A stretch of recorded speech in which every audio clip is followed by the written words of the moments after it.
Hello loves! February was a crazy busy month for me and I'm surprised I got any reading done, but we are going to be going over what I read in the month of February. I managed to finish 19 books, which is surprisingly one more than I read last February, but like 1,000 less pages. So I'm going to do this in order of lowest to highest rating. Let's get started. The lowest rating I gave out in February was a 2.5, and the first book that I gave a 2.5 to was Jennifer Government by Max Berry. In this book, there is a marketing exec who works at Nike who is told to arrange for the death of 10 people to promote a new sneaker, and he ends up outsourcing that to the police department to commit the murders, and then he ends up being hunted down by Jennifer Government, who works for the government and trying to deal with the fact that people were murdered about sneakers. I gave this a 2.5.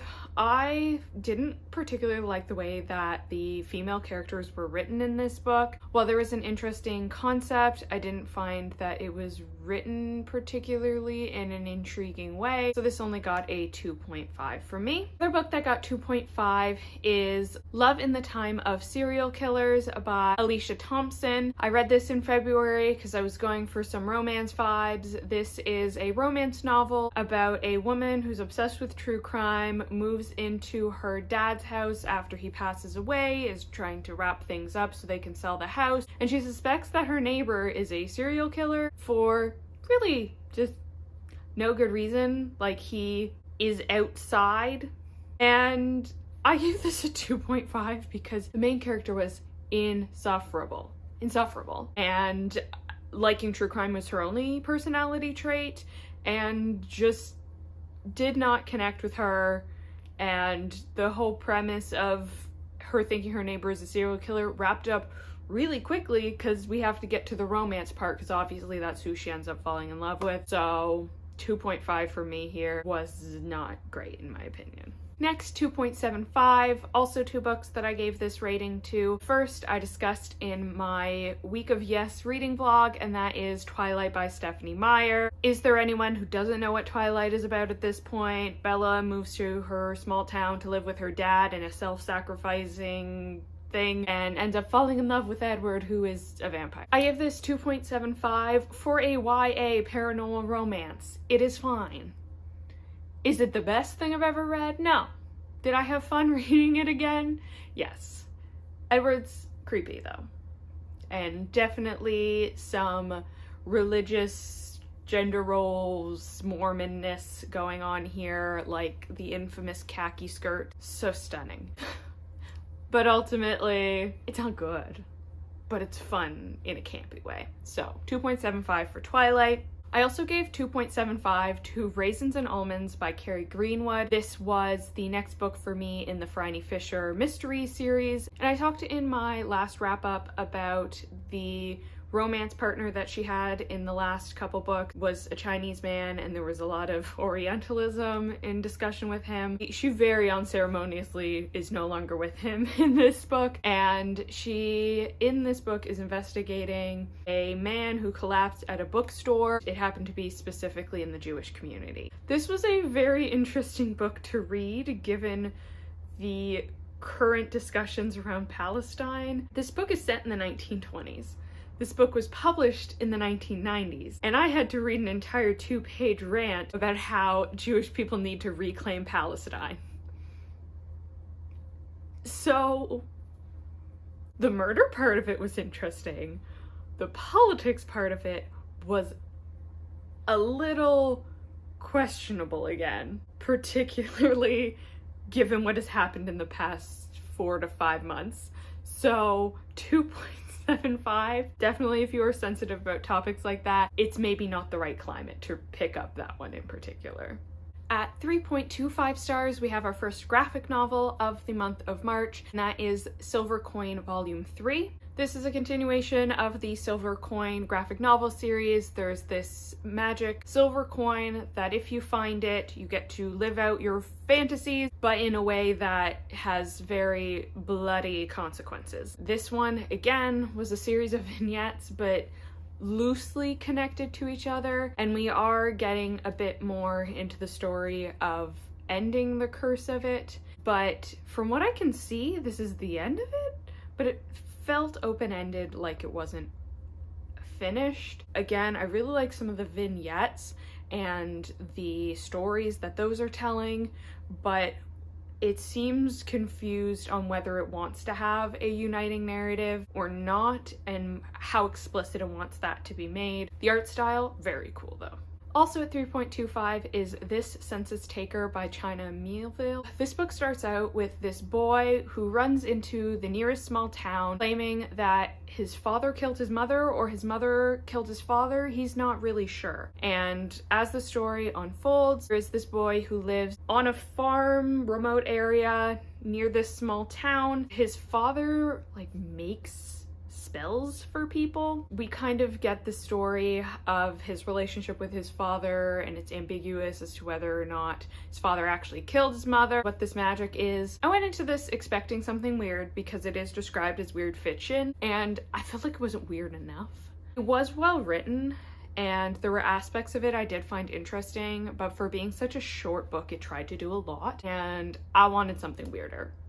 I wish you had explored those weird aspects of it a lot more than the aspects of the story that it did focus on, which was like, did his dad kill his mom? Because his mom's missing now, but where'd she go? I will definitely try another from this author, because sometimes with weird fiction, some of it hits, some of it doesn't, depending on how you go with it, and I'm definitely still looking forward to his collaboration with Keanu Reeves that's coming out later this year. And also at 3.25 is Hot Copy by Ruby Barrett, another one that I talked about in my Week of Yes video. This is a book about an intern and his boss, and they end up in a romantic relationship, but she's trying to maintain her professionalism as a manager, and he's concerned with dating his boss, and that belittles him in his career as an intern, and she hates her job. And 3.25 for me, I didn't really connect with either of the characters. Being middle management myself, I'm not a huge fan of specifically office workplace romances, so if that is your type of romance, you might enjoy this more than I did, but for me it was a 3.25. Next for 3.5, we do have another romance. It was February, Valentine's Day. I was doing some romance reading, and this is actually a book that at the time of recording this hasn't been released yet, but should be couple days old by the time I post this video, and that is Kilt Trip by Alexandra Kiley. This is a Scottish vacation / road trip romance where the female lead character, Addie, is a consultant who helps tour companies beef up their tours to generate more business, and our main character, I think his name was Logan, his father owns a touring company that he is a tour guide for. His father is maybe thinking about retiring but wants to get the business all whipped into shape before doing so, and Logan is very set in his ways of how they've been doing the tours for decades. It's the tours he grew up accompanying his father on, and he's very resistant to any type of change that would make the experience less personal for people. I gave this one a 3.5. I think the atmosphere of this one, how Scotland was so lovingly described, was really well done. Plot elements of the tour company and whether or not they were going to update their tours added a bit of tension, but I thought that the characters were a little bit on the weaker side. Logan didn't seem to have a personality outside of being Scottish, and I found that the main female character, Addie, she had all these walls up, which is fine to start with in a romance, but I felt like she could have communicated a bit better by the middle of the book that she didn't do until the very end. This one is the 3.5 for me. If you do like Scottish romances and vacation romances, this one would be a good thing to pick up. Just be aware that the characters lack a little bit of depth.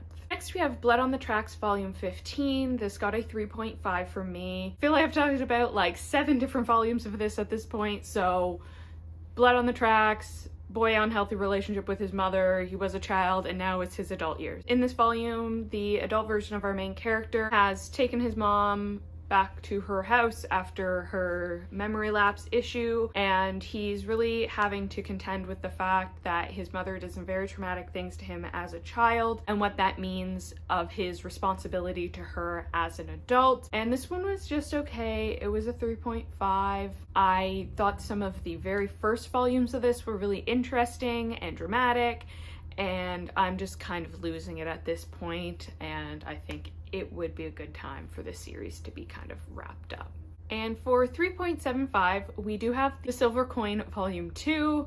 The second volume was a bit more interesting, but it was more of a middle issue. So I didn't have as high expectations as to what I wanted it to do in terms of wrapping up the plot. But again, with Volume 3, I felt it couldn't decide whether we wanted to do that. But Volume 2 was very good for more of those bloody violence and negative consequences of getting your dreams. So 3.75 on that one. The next 3.75 was Mad Honey by Katie Welch. This is a book I picked up because it was nominated for a Forest of Reading Evergreen Award. This book is about this woman who lives on a farm that happens to have also some beehives. Her boyfriend, who has this special relationship with the bees, like disappears for 3 months and then comes back as a very weird claim as to why he was missing. That is revealed in like the second chapter of where he thinks he was. If you don't want to know it at all, because they do not put it in the description, but if you don't want to know it, feel free to skip ahead. But spoiler, he thinks he turned into bees. I was not expecting that. That's weird. I loved it. So the book is told between her perspective, where she's like, I don't know if I believe him, and his perspective, where he's like, am I going crazy, or did I legitimately turn into bees? I think I would have liked this book a bit more if it had just been from his perspective and his family's, because it starts to go into this really interesting information about his mother, who's a priestess in Santeria and believes in like healing magic, and I was so interested in all of that. And then we go back to the female main character, and it was just like, well, what am I supposed to do that the bees aren't being taken care of, and this annoying farmhand is disobeying my orders. The twist at the end for him, his story, I thought was really interesting. I was agog. I was aghast. Her story, her plot is about her father also apparently went missing and where he was, and did not care. Honestly, he was a drunk. Didn't care what happened to him. The dude who thought he turned into bees, that's the interesting plot here. So this got a 3.75 because I did like some storylines in it, but the other ones I just wanted to get over so I could get back to the dude who thought he was bees. The next 3.75 is Man Fuck This House by Brian Asman, which I picked up for the name. Man Fuck This House.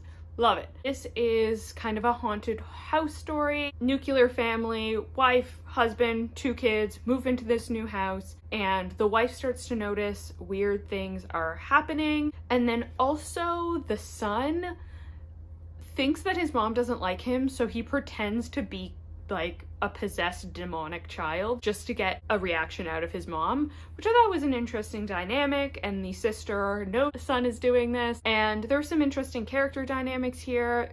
There were some things that made it a little bit different from what I would expect out of a haunted house story, but just not as many scary moments as I would have wanted out of this story. So I gave it a 3.75. I think it definitely went some interesting places at the climax, but the trip to get there was a little bit cliched, but it's also, you gotta hit your basics with a haunted house story, so maybe that's more form of the genre and my feeling towards haunted house stories than it is about the book itself. So if haunted house stories are your thing, 3.75, I think it is a good book, and it is fairly short, so it's a quick little read if you're wanting to spend an afternoon finishing something. Next 3.75 is The Fastest Way to Fall by Denise Williams. This is a romance novel about this journalist, and she proposes to her boss writing a story about this fitness app, and her boss turns it into a competition between her and kind of her work rival to test out 2 different fitness apps and write about and compare their experiences. And she ends up signing up for the app and being assigned the personal trainer who happens to be the CEO of the entire app company, and he is trying to hide from her that he's CEO of the whole company, and she is trying to hide from him. She's doing this as a story because she doesn't want him to cater the experience to her as a journalist to get the real story. I gave this a 3.75.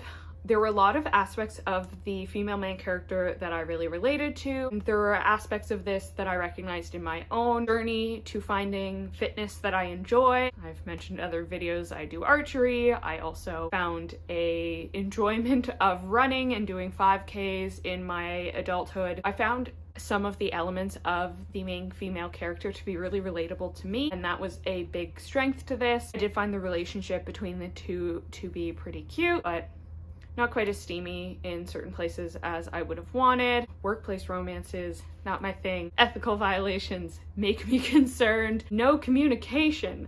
Let's communicate. 3.75 if you like workplace romances. If you don't get annoyed that much by them lying to each other, this might be an even higher for you. Just do be aware that there is some discussion about eating disorders and weight loss, and if that's something that might be triggering to you, that might be something to skip.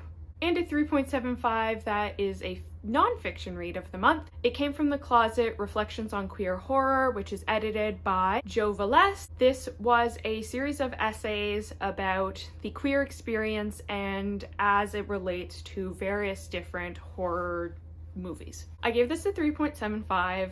It wasn't exactly what I was expecting going into it. I was very much going into it as a film analysis angle of these are how we can interpret queerness in these films, whereas very much more on the personal side of how people came to terms with their queer identity and found community through horror cinema. Definitely still enjoyed it, still had some very interesting aspects to it. It was just not exactly what I was expecting going in. Some of the stories connected a bit more than others did. It was also pretty good intersectionality. There was gay, lesbian, bisexual, disability, a wide variety of intersectional identities in here, so I thought that was a really good and diverse approach to this topic, so a 3.75 overall for me. Into the 4 stars, the first is Fence Volume 6, Redemption, and this is by C.S. Pacat and drawn by Joanna the Mad. This is about a high school fencing team. It is an ensemble cast, so you follow a few different characters, including someone who's new to the fence of sporting but is very fast and catching up to learning. We have someone who is a elite level fencer but faced a defeat in his last competition and is trying to redeem himself. And then we have the captain of the team and his best friend and just a whole different cast of people within this fencing team. At the end of volume 5, they were at a fencing training boot camp with fencing teams from other schools, and that is continued in this volume. In this one, they're kind of wrapping up that plot line. The top elite school show up, which is what one of the main characters have a rivalry with, and we get a bit of backstory on their fencing coach. I really like this comic for the characters. I love all of them, my precious children, and I find fencing really interesting as a sport. The reason I do archery is because the fencing lessons are too far away for me to commute to, and if you're interested in like sports anime vibes, I really recommend this series because there is kind of sports, but also focus on the power of friendship and a little bit of queer romance. So, Fence Volume 6, recommend it. Also a 4-star and queer romance, and that is Killing Stalking Volume 5 by Kugi. In this, there is a stalker who breaks into the person he's stalking house and finds out that that guy's a serial killer. So, we're 5 volumes into this now. They are in a very toxic relationship. Stockholm Syndrome may be going on here. In this one, they are expanding their horizons. They're no longer just confined to the house anymore. There's a bit more trust between them. So they go on a ski trip, which I thought was really interesting. Very weird turn considering the last volume was all about the cops potentially finding them out, but now we're going on a ski trip and it's fine. I had fun with it. I do like when we focus on the dynamics and how toxic those are. I'm interested to see where this ends up. Like, how do we wrap this all up? Are we gonna wrap this all up? I don't know. Volume 5, if you liked volumes 1 through 4, you're gonna like volume 5. If it wasn't your thing, probably not gonna like it. So, 4 stars from me. 4.25 stars, again with the romance. It was the theme of the month, and that is Kiss Her Once From Me by Alison Cochrane. This is a sapphic romance, so we have 2 female lead characters here. One is a down on her luck girl who had a one-night stand last Christmas and can't stop thinking about it, but agrees to pretend to be this guy's girlfriend and marry him so he can get access to his inheritance. So they go to his family Christmas together, and oh no, the woman she had a one-night stand with last Christmas is his sister, and they have unresolved sexual tension. I give this one a 4.25. I did really enjoy it. I thought the characters were really well fleshed out in this one. The romance between the two was really sweet, but they also had personalities outside of being in the romance together. I enjoyed this one. And it's a 4.25, and it doesn't get a 5 because it was a little bit forgettable, I guess, because that's all I really have to say about it. Cute wintry vibes. February, probably not the right month to read it. Definitely put it on your list for next December when you're in the holiday spirit. It was a good vibe. Next was The Vanishing Half by Britt Bennett. This was my in-person book club pick of the month. In this story, there's this small town that intentionally race mixes to try to dilute the blackness. We have 2 twins who are born in this town, and once they move out of the town, one marries a very dark black man, and one ends up passing for white and marrying a white man. And this is set between the 1960s and the 1990s. So we have a little bit of when they first leave the town, 10 years later when they have small children, and then another 10 years later when their children are adults. The first twin, who married a black man, has a daughter who has very dark skin, and she's a victim of domestic abuse, and she has to move back to her hometown with her daughter, and she ends up sparking a kind of cute relationship with the bounty hunter that her husband hired to try and track her down. She has to come to terms with having tried to make it out of her hometown and being brought back. The other twin, who tried to pass as white, marries a rich white man, has a daughter, and she suppresses her heritage so much that her own daughter doesn't know that she's part black, and she has to try to dodge and weave all these social situations to try to continue the lie about her being a white woman. And then we do also get the perspective of their respective daughters and how they navigate the world. I gave this a 4.25.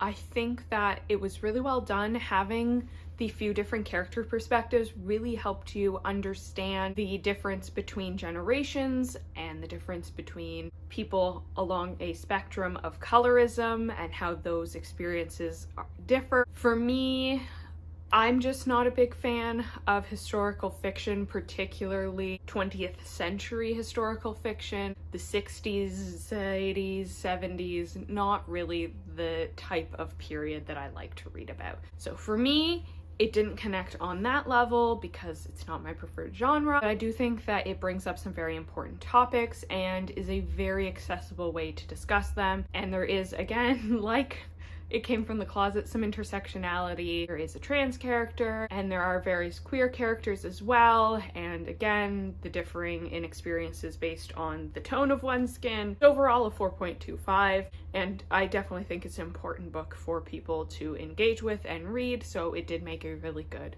book club pick. And my highest rated book of the month was The Friendship Study by Ruby Barrett. If you watch my Week of Yes vlog, I did go to the book launch for this one. Ruby Barrett was among my favorite books from last year, and it looks like this one might make it on the list again this year. This is a romance novel about our two main characters, Jesse and Lulu. Jesse is a firefighter who is now retired due to an injury, and Lulu had some work drama and had to return to her hometown and get a job via nepotism in academia, and both of them are having trouble expanding their horizons and meeting people, and they join this academic study that aims to find out why adults have so much difficulty becoming friends compared to children. However, the two of them prior to the study had a very awkward first date.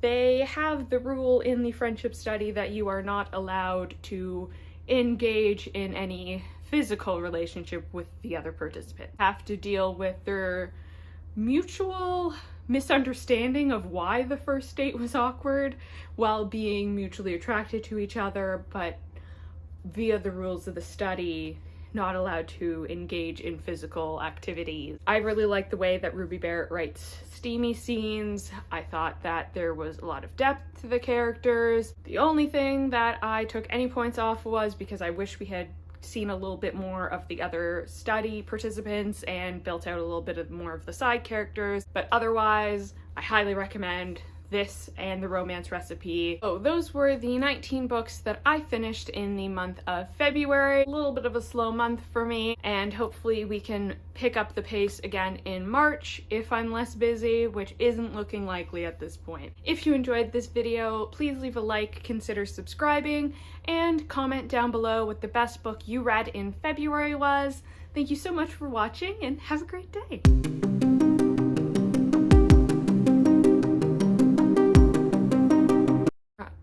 I can never remember main character names.